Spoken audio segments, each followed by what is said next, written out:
Bueno, pues intentaré explicar lo necesario para deducir la primera forma de las ecuaciones de Lagrange y partamos desde lo fundamental, que es el concepto de coordenadas generalizadas. Y bueno, por lo que entiendo, una coordenada generalizada, partamos de la notación, la suelen denotar con estas Q sub i's, y lo que vienen siendo son el número de coordenadas que podemos utilizar para describir el sistema mecánico. Coordenadas independientes. Las QI coinciden con el número de grados de libertad. Ok, entonces partamos de eso. Siempre que encontremos un sistema mecánico, va a haber grados de libertad. Va a ser igual a 3 a la n menos k, donde n es el número de masas, partículas o objetos, y k el número de constricciones.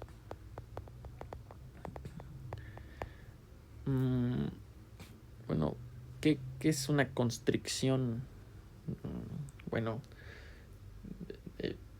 epistemológicamente, la epistemología de esa palabra, pues viene o significa hacer ilusión a lo que es una limitación, lo que es una manera de impedir algo, ¿no? Como un confinamiento. En este caso, en este contexto, la constricción se refiere a restricciones que hacen que el sistema no adapte o no tome ciertos valores. Un ejemplo de una constricción podría ser el péndulo. El péndulo simple.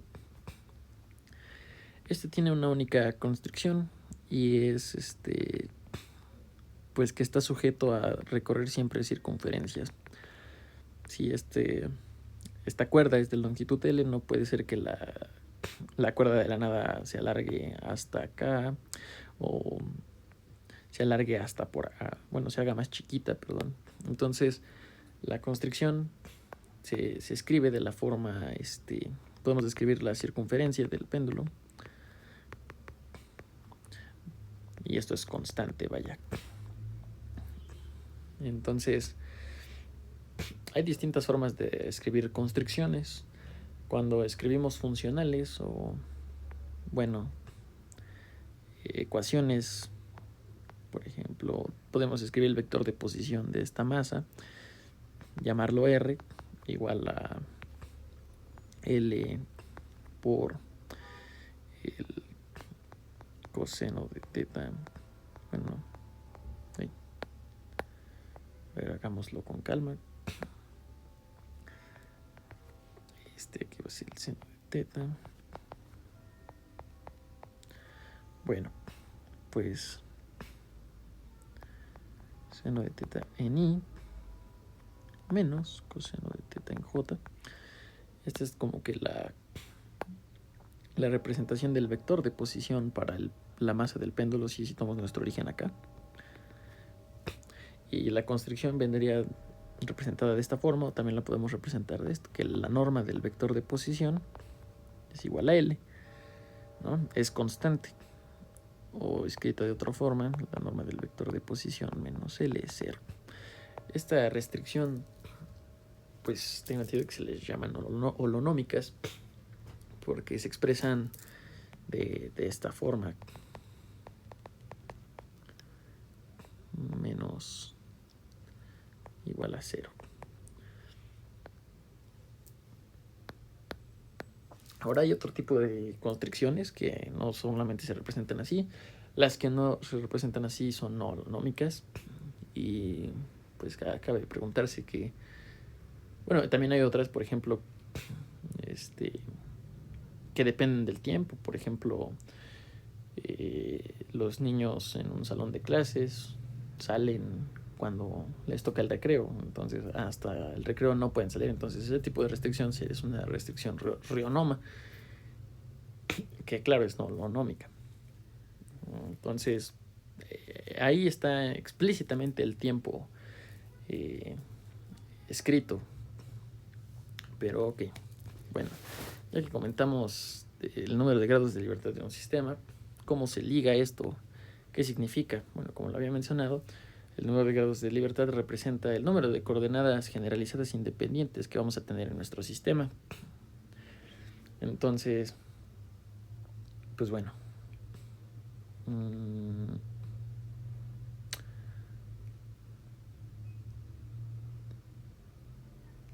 Ahora vamos a tratar de, a partir del principio de D'Alembert.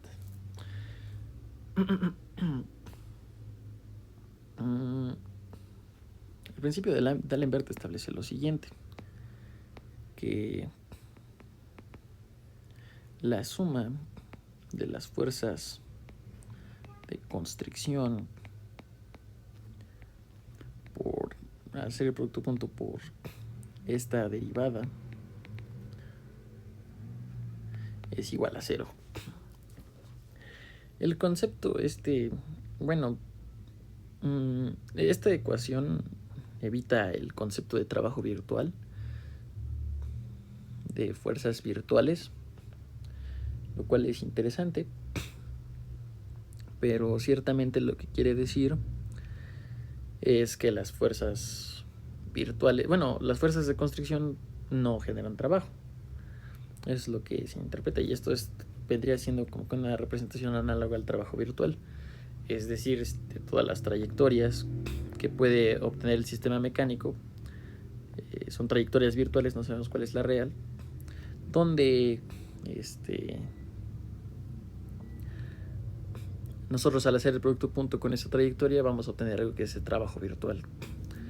Entonces, en general las fuerzas de constricción no generan trabajo. Eso es lo que significa físicamente, o lo que yo entiendo por qué significa físicamente.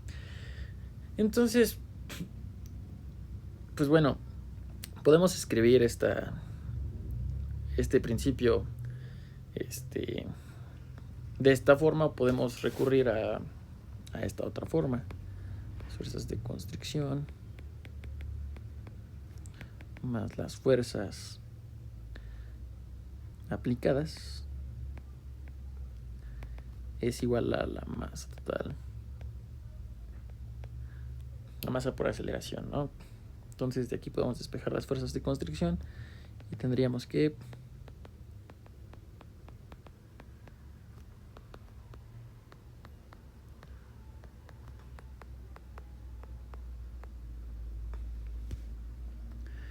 ahora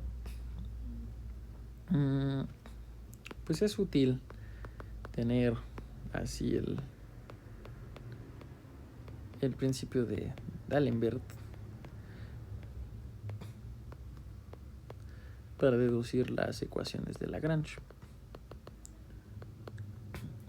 Y bueno, uno acaba de preguntarse qué es lo que permite establecer la posición de un objeto. Bueno, poder parametrizar, la posición de un objeto mediante esta R, porque esto es lo que estamos haciendo con esa R, escribiendo el vector de posición. También cabe preguntarse por qué es justo, por qué es válido solamente conocer una parte, una región, una localidad del cuerpo que estamos localizando, y no quizá todo.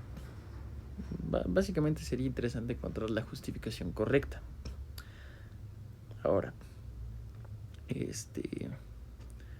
no voy a hacer un ejercicio de esto, pero a partir del principio de D'Alembert vamos a deducir las ecuaciones de Lagrange. Entonces, primero partamos de nuestro vector de posición, R de alfa, que depende de QI y T, ¿ok? Entonces, hagamos la derivada total del vector de posición respecto al tiempo, que depende de QI y de T. Bueno, esto por la regla de la cadena no es más que la parcial de R alfa respecto a QI por QI prima más la parcial respecto a T de R de alfa.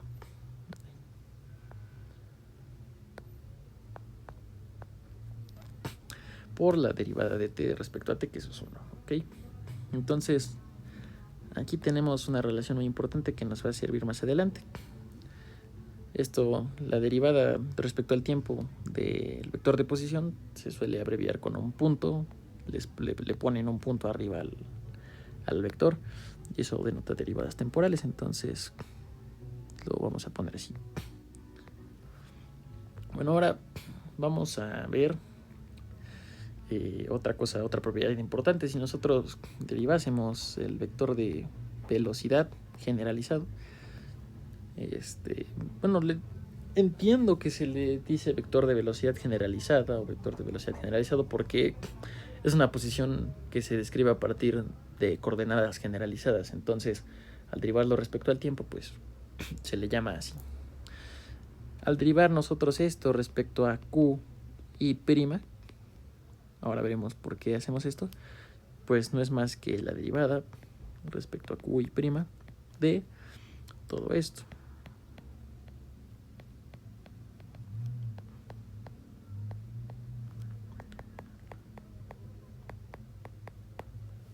Y ok, como de este lado, bueno, la derivada de la suma es la suma de las derivadas. De este lado, esta parcial es constante. La primera parcial es constante, entonces sale y solamente se ve afectada la QI prima. Entonces la derivada de QI prima respecto a QI prima es 1. Por lo tanto, pues nada más va a quedar esta expresión. Y la otra derivada parcial no está QI prima explícitamente en el término. Entonces, no, esa derivada es 0.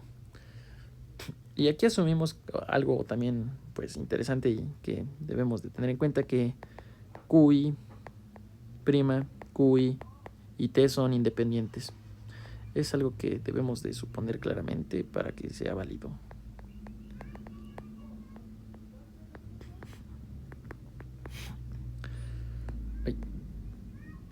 Bueno, entonces ya tenemos estas relaciones que son importantes para lo que vamos a hacer a continuación. Y también no solo esto, sino también se cumple que al hacer la derivada total respecto al vector, bueno, de la parcial respecto a QI, bueno, esto es igual a qué. Bueno, esto es la parcial respecto a QJ. Y ahorita voy a explicar de dónde viene esto. Un parámetro QJ, vaya. La parcial de R respecto a QI por QJ punto más la derivada temporal de QJ. Digo de QJ. De esa parcial, perdón. De la parcial de R respecto a QI. Observemos que esta expresión de acá arriba, de acá, R' de alfa depende de qué cosas. R' de alfa, bueno, el subíndice alfa denota todos los vectores de posición que se pueden, o sea, el número de partículas que se quieran localizar. Pero depende de qué cosa. Depende de QJ. Bueno, depende de QI, QI prima y T. Pero además, ¿de qué dependen las parciales? ¿De qué depende, por ejemplo, la parcial de R respecto a QI? Bueno, esta parcial depende de una QJ y de T. ¿Ok? Esto es algo muy importante. Es por eso que de aquí vienen los subíndices J, o sea, dependen de otras coordenadas generalizadas. Y en este caso estamos aplicando la regla de la cadena con la derivada total. ¿Respecto a qué parámetro? Respecto a las QJ. ¿Ok? Entonces, pues nosotros, asumiendo que las derivadas son continuas, bueno, que las funciones son continuas, bien derivadas, bien portadas, existen las primeras derivadas, claro, ya se da por hecho y son continuas, entonces podemos conmutar o intercambiar, como quien dice, el símbolo de las parciales, es decir, si aquí es y aquí es j, podemos intercambiarlo y podemos escribirlo de la siguiente forma. Podemos escribir la parcial respecto a QI de la parcial respecto a R respecto a J punto QJ punto, vaya, por la derivada respecto a QI de la parcial de R respecto a T. Podemos hacer esto y luego podemos factorizar la parcial de todo esto.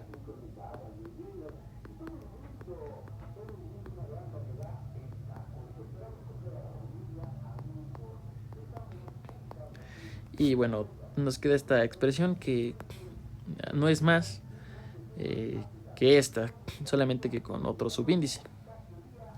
Esta tiene como subíndice i y esta tiene como subíndice j, pero realmente representan lo mismo, el vector de posición, la derivada temporal del vector de posición, es decir, la velocidad generalizada. Entonces la podemos escribir acá como la parcial de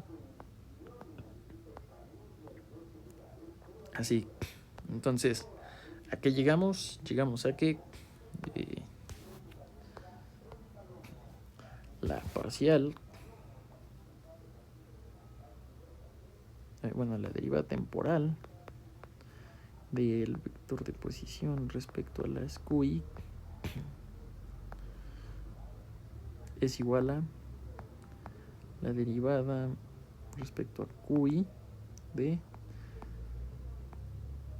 R punto. Esto es otra de las relaciones que vamos a ocupar. Y bueno, ahora sí vamos a recurrir al principio de D'Alembert de nuevo, el cual establecía lo siguiente, que la suma 1 igual a 1 de masas aplicadas por la aceleración alfa parcial de R alfa respecto a las QI menos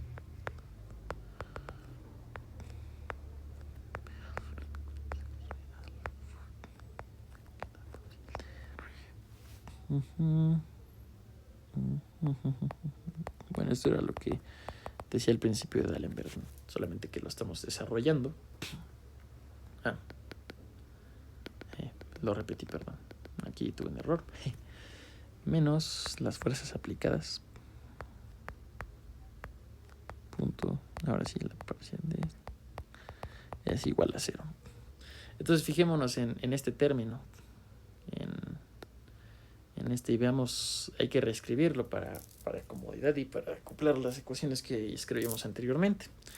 Entonces podemos darnos cuenta de que si de cierta forma sacamos una derivada temporal, pues podremos hacer algo. Entonces, ¿qué tal si hacemos esto? La derivada temporal de m alfa y vemos a que es igual, ¿no? Entonces es un producto de funciones que dependen de t, entonces tenemos que aplicar la regla del producto, que dice el primero por la derivada del segundo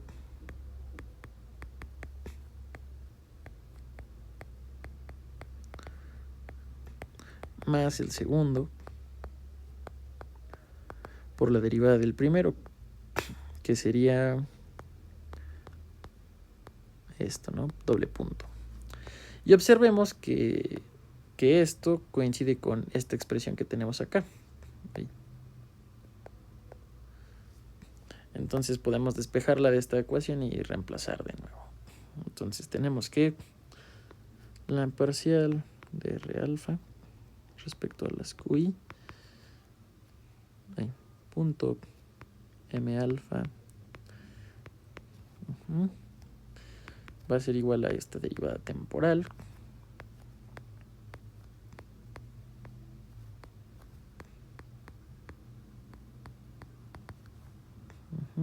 menos, pasamos restando esta cosa del otro lado, M alfa R punto la derivada respecto al tiempo de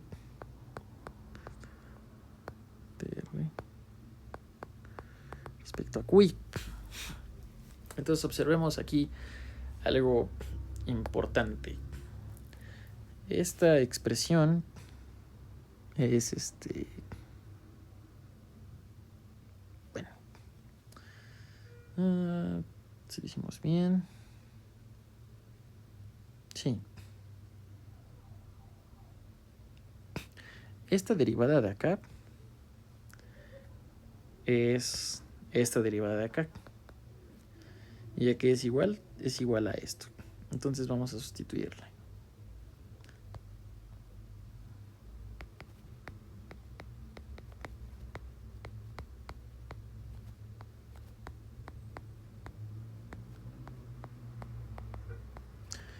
QI' menos M. Y esta derivada de acá es igual a esta otra derivada que obtuvimos aquí abajo. Que esto no es más que la parcial de R punto respecto a QI. Entonces lo escribimos, la parcial de R punto respecto a QI. Okay, entonces, este término ya tiene esta forma, ¿no? Cada vez nos vamos acercando más a la forma de las ecuaciones de Lagrange. Y pues bueno, no hay que rendirnos, vamos a seguirle, ¿no? Ahora, ¿qué tal si vemos a esta cosa de acá adentro como lo siguiente? Como la parcial respecto a Q.I, ¿de qué cosa? De un medio de la masa R punto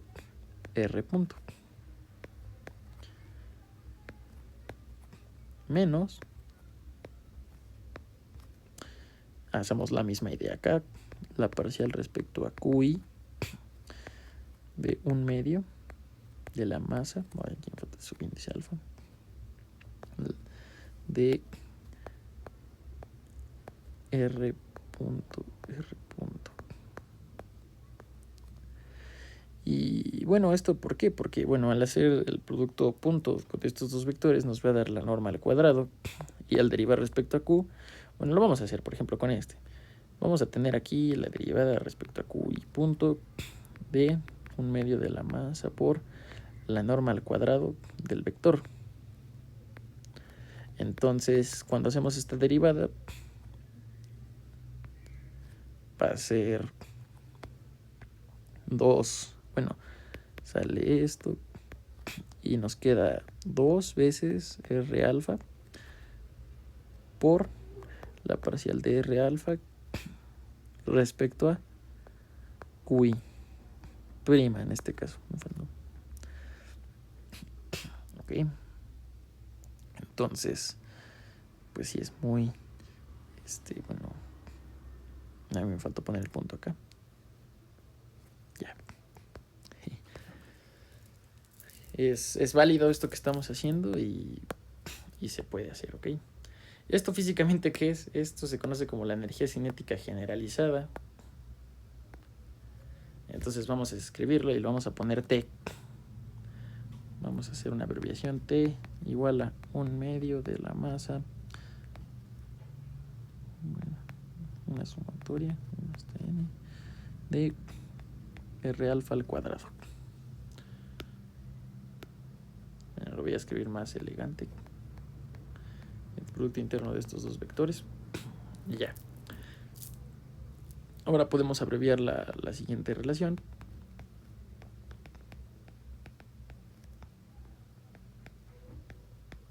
Menos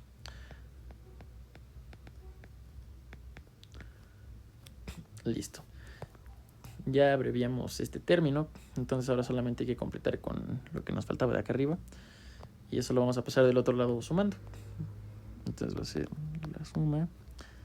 Bueno, y aquí también había una suma. Vaya. Pero aquí ya se sobreentiende que está sumando. Bueno, lo vamos a escribir ahorita.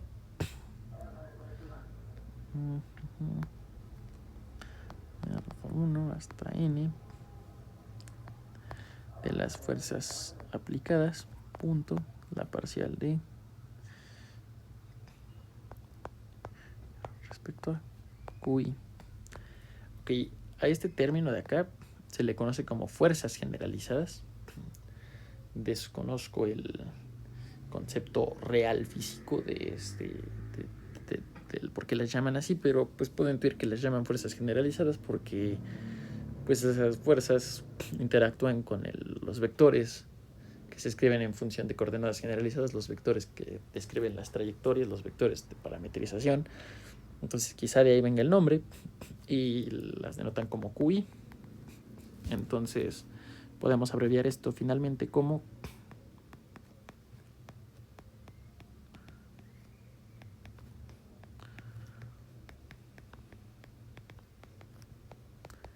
y esta es la primera forma de las ecuaciones de Lagrange. Este es un conjunto de n ecuaciones que generan 2 por n ecuaciones diferenciales y describen el sistema mecánico que estés analizando. Y bueno, hay ocasiones en donde existe una función v que depende de QI de t que satisface que al sacar la parcial respecto a las QI tenemos nada más que las fuerzas generalizadas.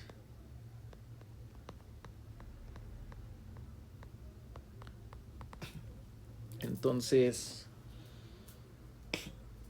podríamos sustituir el hecho de que ocurre esto. Y bueno, estas funciones llamadas funciones potenciales existen solamente cuando las fuerzas son conservativas y únicamente en ese estilo podemos escribir pues estas QI como esta cosa, ¿no? Como parciales. Entonces tendríamos la siguiente relación.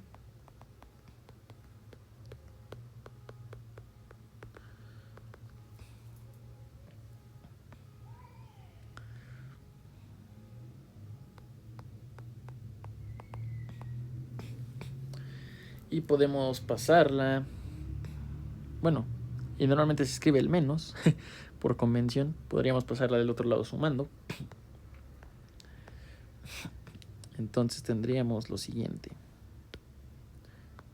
haciendo un reacomodo.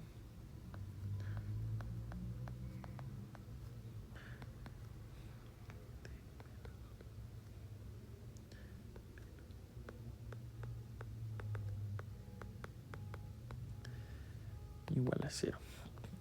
Aquí, ¿qué fue lo que ocurrió? Bueno, pasé esto del otro lado sumando. Entonces, luego ambas eran parciales respecto a QI. Entonces, factoricé la parcial respecto a QI. Y factoricé un menos, tal que menos por más, menos, y nos da el menos de acá de esta parcial cinética. Y menos por menos más nos da el más de la parcial respecto al potencial. Y de este lado, puse la función acá, porque como la función no depende de QI', bueno, de su derivada temporal de este punto, QI punto, entonces va a ser 0. Entonces podemos hacer esto sin problema. Y a esta función especial t menos v la conocemos como el lagrangiano, la lagrangiana del sistema. Se denota con L.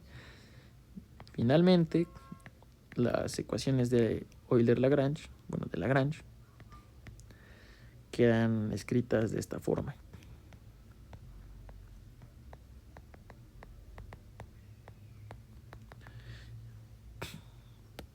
Bueno, sí. Y son realmente útiles para describir sistemas en vez de usar el formalismo de Newton de D'Alembert. E intentemos hacer un ejemplo ocupándolas, ¿no? Intentemos usarlas. Entonces consideremos el ejemplo del péndulo.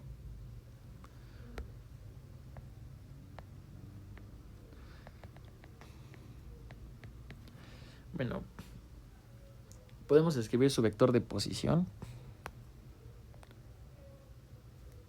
R1. Bueno, R va a ser igual a L por el seno de teta en I menos el coseno de teta en J. Creo. A ver, listo. Sí. Entonces hagamos R punto. Bueno, la velocidad generalizada es lo que tenemos que obtener. Entonces esto no es más que L por teta punto por el coseno de teta en I más el seno de teta en J. Ok, este es el vector de velocidad. Y el péndulo es de masa m. Ahora obtengamos la energía cinética. La energía cinética no es más que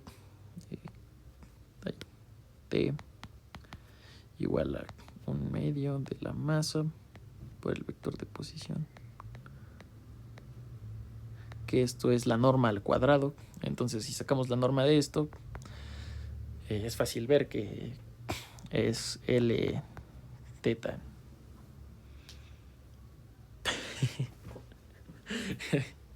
Es fácil ver que es eso. Porque la norma de esto es 1 y la norma de un escalar por un vector es el valor absoluto del escalar por la norma del vector. Y el valor absoluto de esto pues es eso. Entonces es fácil ver que la energía cinética es 1/2 de la masa por la longitud por esto. Ahora, ¿a qué va a ser igual la energía potencial? Escribimos V. Bueno, la energía potencial tiene que ver con la altura del péndulo H. Entonces escribimos el coseno de teta va a ser igual a el cateto adyacente, que sería H, entre la hipotenusa, que es L, es longitud, tiene longitud L la cuerda. Y bueno, tendríamos que la energía potencial sería mg L coseno de H. Entonces, al escribir el lagrangiano, L igual a T menos B, tendríamos 1/2 de M por L teta prima menos mgl coseno de teta. Este es nuestro lagrangiano y ahora, bueno, vamos a sustituirlo en las ecuaciones de Euler, de Lagrange. Tenemos una única coordenada generalizada y es teta. Entonces vamos a ver cómo se ve la parcial de L respecto a teta. Bueno, primero la parcial de L respecto a teta se ve como mg L seno de teta. Y cómo se ve la parcial de L respecto a teta prima. Bueno, se ve como... Aquí hay un error, creo. Aquí hay un error, creo que en la energía cinética. Y no estoy seguro si aquí me faltaba un cuadrado o no. Entonces voy a hacerlo ya directamente porque tengo miedo. Según yo no. Pero nunca está de más hacerlo, ¿saben?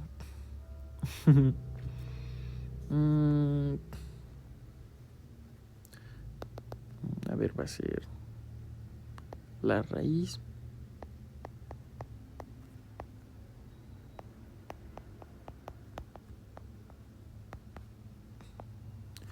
No, pues en efecto sí estábamos bien. L, error absoluto. 1. Bueno, ok, confiamos en que sí es este nuestro resultado. Y va a ser 1/2 de ML. Sí estaremos bien o estaremos mal. Bueno, a ver cómo se ve esto. Entonces escribamos el lagrangiano. Sería la parcial respecto a T. La parcial de L respecto a teta.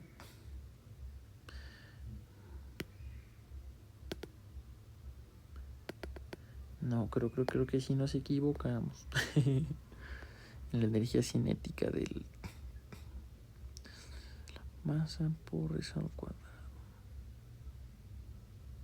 Ah, ya, es que solo escribí aquí, saqué la norma nada más. Tenía que elevarla al cuadrado. Claro, aquí está. Sí. Si no, no iba a salir. Qué tonto. Entonces, sí, ya tenía mis dudas. Disculpen la errata. Bueno, ahora sí va a quedar m, l cuadrada, teta prima. Y bueno, ahora sí podemos sustituir en las ecuaciones de Euler-Lagrange. La derivada respecto a t de la parcial de L menos respecto a teta es igual a 0. Sustituyendo sería la parcial respecto a, bueno, la derivada temporal respecto a L cuadrado teta menos mg L seno de teta es igual a 0. Y aquí en la energía potencial me faltó un menos por la convención. Entonces, cuando derivamos, aquí, bueno, al hacer la resta sería más. Y aquí al hacer la parcial sería menos. Entonces, al hacer menos sería más acá. Y ahora sí nos queda lo que nos debería de haber quedado. Y bueno, ya derivar esto es ml cuadrada punto más mg L seno de teta igual a 0. Y bueno, si dividimos todo entre m por L, tendríamos L por esto más G seno de teta es igual a 0, o lo que es equivalente, la segunda derivada va a ser igual a menos G entre L seno de teta. Y bueno, esta ecuación se obtiene también del formalismo de Newton y del formalismo de D'Alembert. Bueno, formalismo de D'Alembert, el principio de D'Alembert. Y pues esta fue la ventaja de haber usado el lagrangiano, que en vez de andar fijándonos en las fuerzas que actúan sobre el péndulo, nos fijamos en las energías que lleva.